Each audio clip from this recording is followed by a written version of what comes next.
እንደምታዩት የኔ መኝታ ቤቴ ነው። ይኸው ሁሉም ቅዱሳኖች አሉኝ፣ እግዚአብሔር ይመስገን። ከዚህ መሀል መቼም አልታመምም። ይኸው በዙሪያዬ በመኝታዬ ዙሪያዬ እግዚአብሔር ሲላልኖች አሉኝ። ክብሩ ይስፋ ለመድኃኒዓለም። ይቺ ደግሞ እንደምታዩት የኔ መኝታ ቤት ናት። ያው የሌላውን ቤት መቅረጽ ስለማልችል የራሴ መኝታ ቤት መቅረጽ እችላለሁ።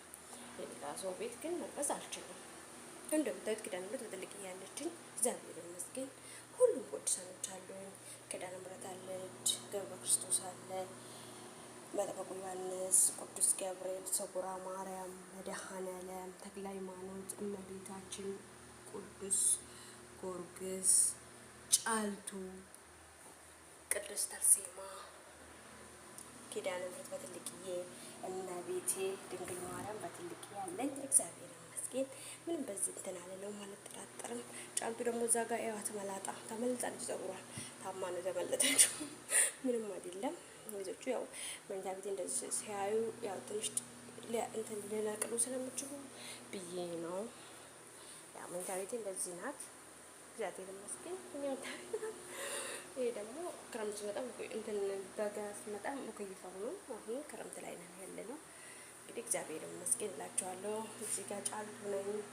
ኤዋት ባይ እንደምታዩት እዚህ ጋር ተመልጣለች። በጣም ታመሰግናለች የኔ ውድ እህት። አይዞሽ፣ እግዚአብሔር ካንቺ ጋር ይሁን።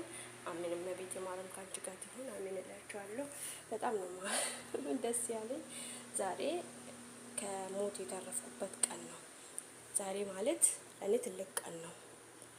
በመኪና አደጋ ደርሶብን ነበረ። እኔ የምሰራበት ቤት ሴትዮዋዬ ልጅቷ፣ እግዚአብሔር ደግሞ አወጣን። አዌ ገብረ መንፈስ ቅዱስ አወጣን። አሚን። እኔ እንጃ አላውቅም። ይሄን ታሪክ ስላወራ ስል ራሱ ልገልጽ ራሱ አልችለውም። ታውቃላችሁ፣ እግዚአብሔር ነው ያወጣን። የዛሬ ቀን በጣም ለኔ ትልቅ ቀን ነው። ለምን በቃ በጠዋቱ ተነስቼ አነቃቅቶኛል። እንግዲህ እንትን ብኖ ቡና አፈላልቼ ምናምን ነበር። ፋንዲሻ ላፈራዳ እችላለሁ።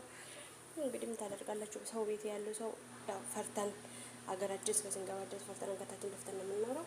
እግዚአብሔር ይመስገን። አሚን።